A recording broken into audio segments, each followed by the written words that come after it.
सफलता हासिल करनी है तो बच्चे की तरह जीना शुरू कर दो, जो गिरने के बावजूद फिर से चलने की कोशिश करता है। यह कहानी है चिड़िया पकड़ने वाले शिकारी की। यह कोई साधारण शिकारी नहीं था, इसमें कुछ खास था। और ख़ास यह था कि यह शिकारी चिड़िया की भाषा को समझता था और उनसे बात भी कर सकता था। एक बार वह जंगल में पहुंचा जहाँ कई सारी चिड़िया थी और वह एक दूसरे से बात कर रही थी। उनकी बातों से इस शिकारी को उन चिड़िया की एक रानी के बारे में पता चला।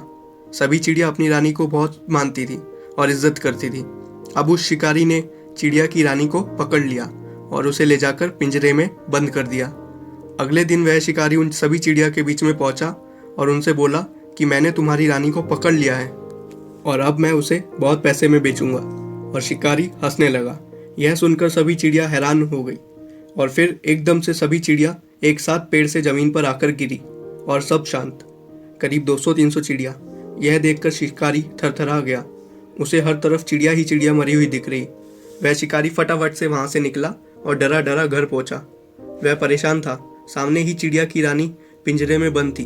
उसने शिकारी को इस हालत में देख पूछा कि क्या हुआ, तुम इतने हैरान परेशान क्यों हो?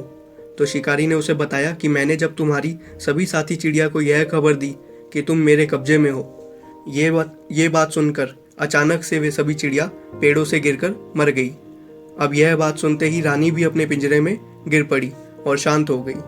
शिकारी सोचा शायद यह भी मर गई। उसने फटाफट से चिड़िया की रानी को पिंजरे से बाहर निकाला और निकलते ही वह उड़ गई। शिकारी हैरान रह गया। उसने पूछा, तुम मरी नहीं थी? तो रानी ने हंसते हुए बोला, नहीं, मैं तो जीवित थी, अपनी सभी साथी चिड़िया की तरह। यह तो उन्होंने एक नाटक रचा और मुझे भी इस नाटक का सुझाव भेजा तुम्हारे हाथों। यह कहानी हमें एकता और ज्ञान की ताकत से अवगत कराती है। उन्होंने एक साथ मिलकर अपनी बुद्धि से अपनी और अपनी रानी की जान बचाई।